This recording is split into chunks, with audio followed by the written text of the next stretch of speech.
ઓમ શ્રી ગણેશાય નમઃ. જય શ્રી કૃષ્ણ મિત્રો. આજે આપણે સાંભળીશું વૈશાખ માસના સ્નાનની કથા. વૈશાખ સ્નાનનો કેટલો મહિમા છે, કેટલું મહત્ત્વ છે, એનું ફળ શું છે, તો આપણે આ વિડીયોમાં સાંભળીશું વૈશાખ સ્નાનની કથા, એનું ફળની કથા. આ એક વાંદરીની કથા છે મિત્રો. તો ખૂબ જ અદ્ભુત અને સરસ મજાની કથા પૂરા મનથી ધ્યાનથી સાંભળજો અને વિડીયો બીજાને શેર કરજો, જેથી બીજાઓને પણ કથા સાંભળવાનો અવસર મળે અને આપણને પુણ્ય મળે. ઓમ નમો ભગવતે વાસુદેવાય. જય શ્રી હરિ વિષ્ણુ. આજે મિત્રો વૈશાખ સ્નાનની એક સુંદર કથા આપણે સાંભળીશું. એક સમયની વાત છે. એક નગરમાં એક રાજા હતો. તે બહુ દયાળુ, ધર્માત્મા અને ભગવાન વિષ્ણુનો પરમ ભક્ત હતો. દરેક વર્ષે ગંગાજીમાં વૈશાખ સ્નાન કરતો. એક વખત જ્યારે વૈશાખ માસ આવ્યો ત્યારે રાજાએ એવો નિર્ણય લીધો કે આ નગરનો હું રાજા છું, તો મારે પૂરો અધિકાર છે કે હું સૌથી પહેલાં ગંગાજીમાં સ્નાન કરું. એણે આખા નગરમાં ઢંઢેરો પીટાવ્યો કે ગંગાજીમાં સૌથી પહેલાં એ સ્નાન કરશે અને પછી જ બીજા સ્નાન કરે. સૌથી પહેલાં હું ગંગાજીમાં સ્નાન કરીશ, મારા પછી જ બીજા બધા સ્નાન કરે. જો કોઈ પુરુષ મારી પહેલાં સ્નાન કરશે તો એને હું અડધું રાજ્ય આપી દઈશ, અને જો કોઈ સ્ત્રી મારી પહેલાં સ્નાન કરશે તો હું એની સાથે વિવાહ કરી લઈશ. આમ કહીને રાજાએ ગંગાજીના ઘાટ પર કડક પહેરેદારી મુકાવી દીધી. બહુ બધા સૈનિકો મુકાવ્યા. પહેરેદારો આખી રાત ગંગાજીમાં પહેરા ભરતા અને રાજા વહેલા સવારે સૌથી પહેલાં ઘાટ પર આવતા અને સ્નાન કરતા. પરંતુ તેને ઘાટ થોડું ભીનું જોવા મળતું હતું. કોઈ નાહીને ગયું હોય એવું લાગતું હતું અને પાણી પણ હલતું હોય એવું એને રોજ જોવા મળતું હતું. રાજાએ પછી ગંગા ઘાટ પર આ બધું જોઈ કડક પહેરેદારી કરાવી દીધી કે મારી પહેલાં અહીં કોણ સ્નાન કરી જાય છે. આમ વિચારીને કડકમાં કડક પહેરેદારી મુકાવી.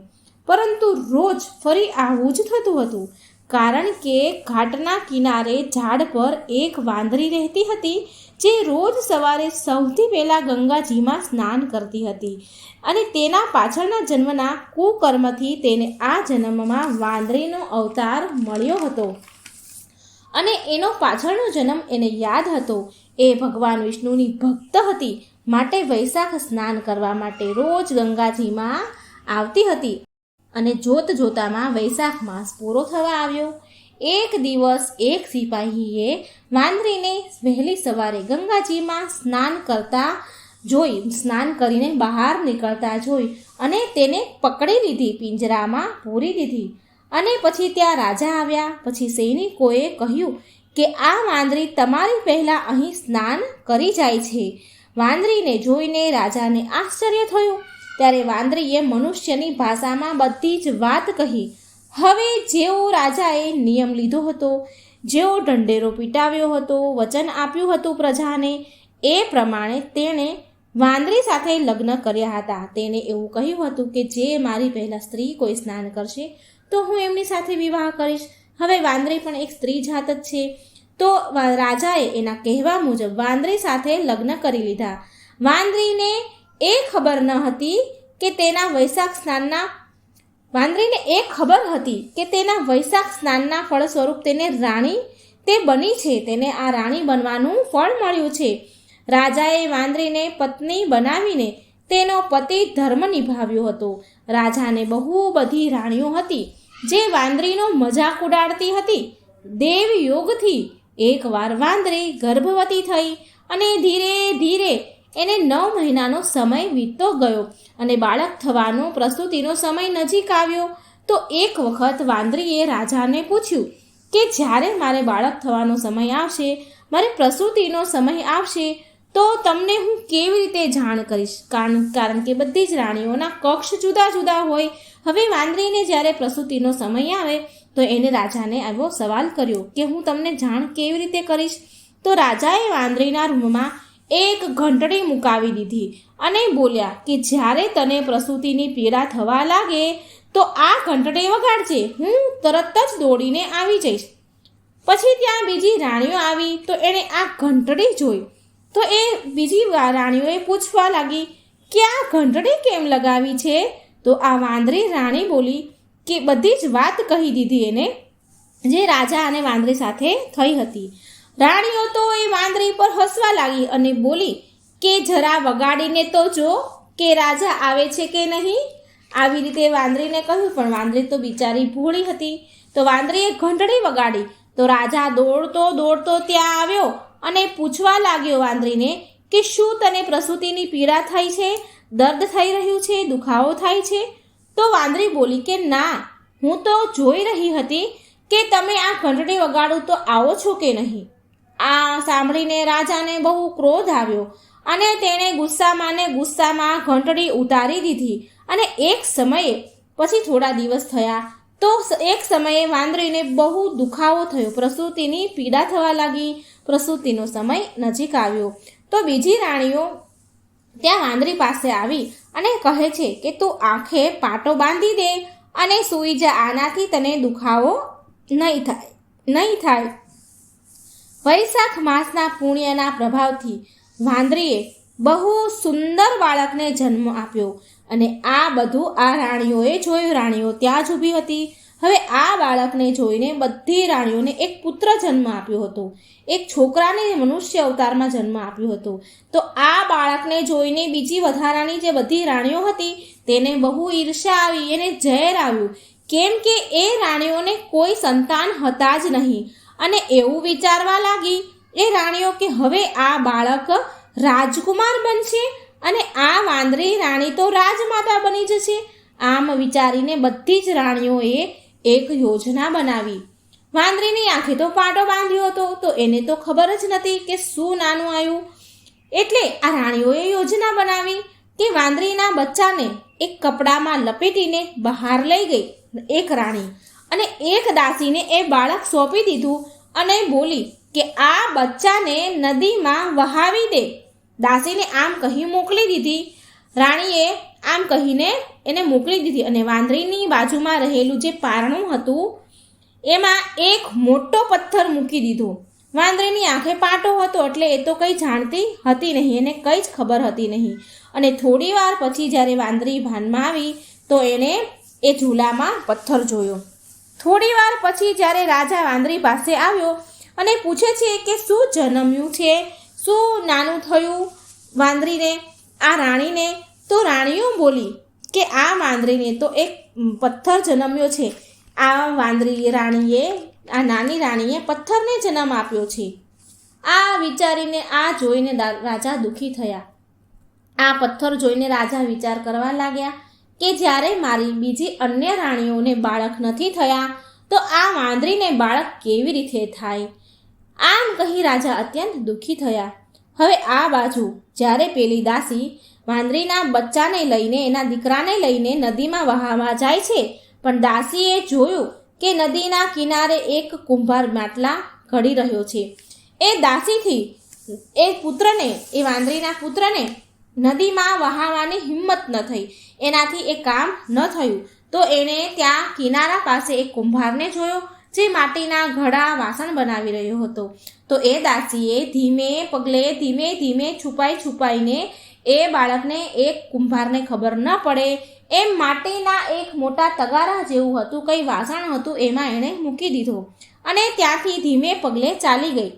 કુંભારે જ્યારે બાળકના રડવાનો અવાજ સાંભળ્યો તો તે બાળકને જોયો અને બાળકને હાથમાં લીધો અને એ બહુ પ્રસન્ન થયો, કારણ કે એ કુંભારને પણ કોઈ સંતાન હતું નહીં. હવે તે કુંભાર અને તેની પત્ની કુંભારણી બહુ પ્રેમથી એ બાળકનો ઉછેર કરવા લાગ્યા, લાલન પાલન કરવા લાગ્યા. એ જાણતા હતા કે આ બાળક કોઈ ઉચ્ચ ઘરનું છે, ઊંચા મોટા પરિવારનું છે, કેમ કે એ બાળક એક રેશમી કપડામાં વીંટાયેલું હતું. જોતામાં સમય જતાં એ વાંદરીનો દીકરો મોટો થયો. તો એક દિવસ એ કૂવા પાસે રમી રહ્યો હતો. સંજોગવશ એ દાસી કૂવા પાસે આવી જે તેને ત્યાં કુંભારના માટલામાં કે પેલા માટીના વાસણમાં મૂકી ગઈ હતી. એ જ દાસી કૂવે પાણી ભરવા આવી અને એની સહેલી એની બેનપણી ત્યાં હતી. તો એ બંને વાતો કરી રહી હતી. હવે વાતમાં એ દાસીથી આ વાત મોઢામાંથી નીકળી ગઈ કે તેણે વાંદરીના બાળકને, એના પુત્રને જન્મ આપી અને આ બધી જ વાત એની બહેનપણીને કહી કે જન્મ આપ્યો, પછી મેં નદીમાં વહાવા મને રાણીએ મોકલી, પછી મારાથી એવું થયું નહીં એટલે મેં કુંભારને ત્યાં મૂકી દીધો. આ બધી જ વાત એની બહેનપણીને કહી અને આ છોકરો જે વાંદરીનો પુત્ર છે એ બાજુમાં ઊભો સાંભળતો હતો. કુંભારના માટીના વાસણમાં મૂકી દીધો હતો. આ બધી જ વાત એ વાંદરીનો છોકરો સાંભળે છે, ત્યાં ઊભો હતો. એણે બધું સાંભળ્યું અને કુંભાર તેના પિતા પાસે આવ્યો અને એણે બધી જ આ વાત કહી એના પિતાને. આ સાંભળીને કુંભાર તેના પિતા બોલ્યા કે બેટા, તો એનો મતલબ તો એ છે કે તું રાજાનો દીકરો છે, રાજાનો પુત્ર છે. પરંતુ જો બેટા આ વાત અમે રાજાને કહીશું તો રાણીઓ આ વાતને સાચી નહીં પડવા દે, આપણને ખોટા પાડી દેશે, માનવા નહીં દે. ત્યારે એ બાળક બોલ્યો, તેના પિતાને કહે છે કે તમે મારી માટે માટીના હાથી ઘોડા બનાવી દો. પછી તે બાળક માટીના હાથી ઘોડા લઈને કૂવાના કિનારે બેસી ગયો.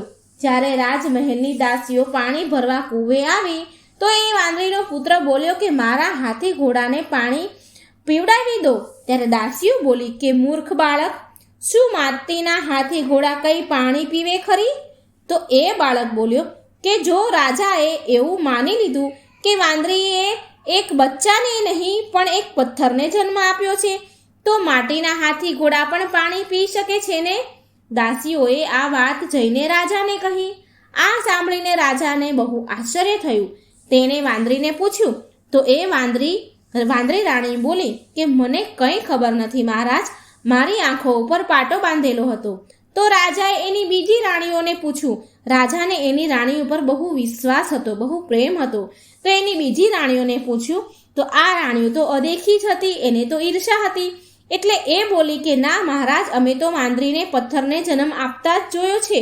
રાજાને રાણીઓની વાત પર વિશ્વાસ થઈ ગયો.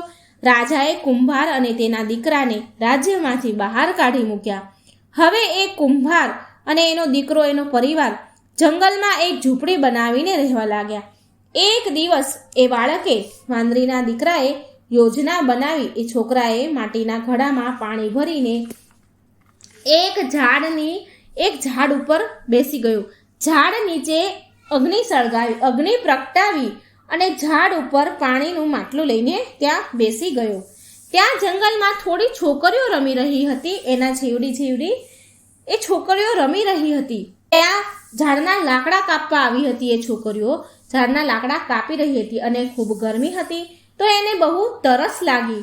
તો તેણે એ ઝાડ પર બેઠેલા ત્યાં વાંદરીના છોકરાને જોયો કે ઝાડ પર કોઈ છોકરો બેઠો છે. એટલે એ છોકરીઓ તેની પાસે, છોકરા પાસે પાણી માંગવા ગઈ. કે તો એ છોકરો બોલ્યો કે હું તમને પાણી તો આપીશ, પણ એના બદલામાં તમારે મારું એક કામ કરવું પડશે. તમારે મારી પાછળ મારો આ રૂમાલ, જે મારું આ ધોતિયું પન્યું છે, એ પકડીને તમારે ચાલવું પડશે. હવે તરસના મારે વ્યાકુળ થયેલી હતી છોકરીઓ, તડપી રહી હતી તરસના મારે. તો એ છોકરીઓએ આ શરત હા કહી અને પછી એ છોકરો ઝાડ પરથી નીચે ઉતર્યો. અગ્નિ તો પ્રગટેલી જ હતી અને તે રૂમાલ પકડીને એ છોકરીઓ પાછળ એ છોકરાની ચાલવા લાગી. તો આ છોકરો, વાંદરીનો જે પુત્ર છે, તે પીપળાનું ઝાડ અને અગ્નિના ફરતે ફેરા ફરવાનું એણે શરૂ કરી દીધું. ફેરા પૂરા થયા અને પછી તેને તે છોકરીઓને પણ પાણી પીવડાવ્યું. પાણી પીને બધી જ છોકરીઓ ઘરે આવી, પોતપોતાના ઘરે ચાલી ગઈ. ઘરે જઈને આ બધી જ વાત છોકરીઓએ તેના માતા પિતાને કહી અને બધી જ છોકરીઓના માતા પિતા જે હતા એ બધા જ ભેગા થયા અને રાજમહેલ પહોંચ્યા. અને રાજમહેલમાં પહોંચીને પુરોહિતને બધી જ વાત કહે છે. તો પુરોહિત બોલ્યા, ત્યાંના બ્રાહ્મણ હતા, એ બોલ્યા કે શું ત્યાં પીપળાના ઝાડની સાથે અગ્નિ પણ હતી? તો એ છોકરીઓએ કીધું હા, અગ્નિ પણ હતી. તો રાજ પુરોહિત બોલ્યા કે તો પછી આ બધી જ છોકરીઓના વિવાહ એ છોકરા સાથે થઈ ગયા છે. હવે રાજા બધાને સાથે લઈને એ છોકરાને મળવા માટે તેના ઘરે જંગલમાં પહોંચ્યા, તેની ઝૂંપડીએ, અને બોલ્યા કે છોકરા, તે આ બધી છોકરીઓ સાથે વિવાહ કર્યા છે? તો આ છોકરો બોલે છે કે હા, મેં આ બધી છોકરીઓ સાથે લગ્ન કર્યા છે. તો રાજા કહે છે તો પછી આ બધી તારી પત્ની થઈ, માટે તારે આ બધી છોકરીઓને તારી પત્ની સ્વરૂપે તારી પાસે રાખવી પડશે, તારા ઘરે રાખવી પડશે. તો એ છોકરો બોલ્યો, વાંદરીનો પુત્ર કહે છે કે હું તો જંગલમાં આમ તેમ ભટકું છું, મારા રહેવાના પણ ઠેકાણા નથી, મારી પાસે તો ઘર પણ નથી, તો આ બધાને હું ક્યાં રાખીશ? તો રાજાએ તે છોકરાને કહ્યું કે તું અમારી સાથે નગરમાં ચાલ, હું તારા માટે એક સરસ ઘર બનાવડાવીશ, જેથી તું આ બધી તારી પત્નીઓ સાથે તું રહી શકીશ. હવે જોત જોતામાં રાજાએ તેનું ઘર બનાવ્યું. જોત જોતામાં તેનું ઘર તૈયાર થયું અને પછી એની બધી જ પત્નીઓ સાથે એ છોકરો ત્યાં રહેવા લાગ્યો અને તેની બધી જ પત્નીઓને એક એક પુત્ર રત્ન થયા. હવે છોકરાએ રાજાને તેમની બધી રાણીઓ સહિત તેના ઘરે ભોજનનું આમંત્રણ આપ્યું. રાજા બધી જ રાણી સાથે તેના ઘરે ગયા, પરંતુ જે વાંદરી રાણી હતી એને ન લઈ ગયા. ત્યારે એ છોકરાએ પૂછ્યું કે મહારાજ, તમે તમારી સૌથી નાની રાણીને તમારી સાથે કેમ ન લાવ્યા? તો રાજા બોલ્યા કે એને કંઈ સમજ નથી પડતી, માટે તે બહાર આવતી જતી નથી. પણ છોકરાએ જીદ કરી, બહુ આગ્રહ કર્યો, એટલે રાજાએ વાંદરીને તેની માતાને ત્યાં બોલાવી. વાંદરી જમવા આવી એટલે તે છોકરાએ તે વાંદરીને તેની માતાને પગે લાગ્યો, આશીર્વાદ લીધો, તેની પૂજા કરી અને બધી જ પત્નીઓને તેની પત્નીઓ એને કહ્યું કે આ રાણીમાનો આદર કરતા આ બાળકોને એક એક કરી એમના ખોળામાં આપો અને એમને પગે લાગીને આશીર્વાદ લો. હવે આ બધું જોઈને બાકીની જે બીજી રાણીઓ રાજા સાથે આવી હતી એને ઈર્ષ્યા થઈ, એને ઝેર આવ્યું અને રાજાને કહે છે કે અમે અહીં ભોજન કરવા નહીં રહીએ, અમને અહીં ભોજન કરવા બોલાવીને અમારું અપમાન કરી રહ્યો છે આ છોકરો, અમે અહીં નહીં રોકાઈએ. આમ કહીને બીજી રાણીઓ ત્યાંથી ચાલી ગયા. પછી એ છોકરાએ રાજાને કહ્યું કે આ મને જન્મ દેનારી મારી માતા છે. આ સાંભળી રાજા બોલ્યા કે અરે છોકરા, તું આ શું બોલી રહ્યો છે? ત્યારે તે છોકરાએ કહ્યું કે જે આ રાણીઓએ યોજના કરી હતી એ બધી જ વાત રાજાને કહી અને એ દાસીને બોલાવી જે તેને કુંભારની ત્યાં મૂકી આવી હતી, તેની જોડે સાબિત કરાવડાવ્યું. અને આ સાંભળીને રાજાને બહુ ગુસ્સો આવ્યો, ક્રોધ આવ્યો અને તેની જે બધી ષડયંત્ર કરનારી રાણીઓને તેણે ત્યાગ કર્યો અને વાંદરી રાણી સાથે તેના પુત્ર, વહુ અને પૌત્રો સાથે સુખપૂર્વક રાજ કરવા લાગી. તો મિત્રો, આ હતો વૈશાખ માસના સ્નાનના મહિમા. જો મિત્રો આ વાર્તા કથા તમને સારી લાગે તો લાઈક કરજો, શેર કરજો અને મારી આ ચેનલને ભગવાનની કથાઓ સાંભળવા માટે સબસ્ક્રાઈબ જરૂર કરી દેજો. જય શ્રી કૃષ્ણ. રાધે રાધે. Thank you.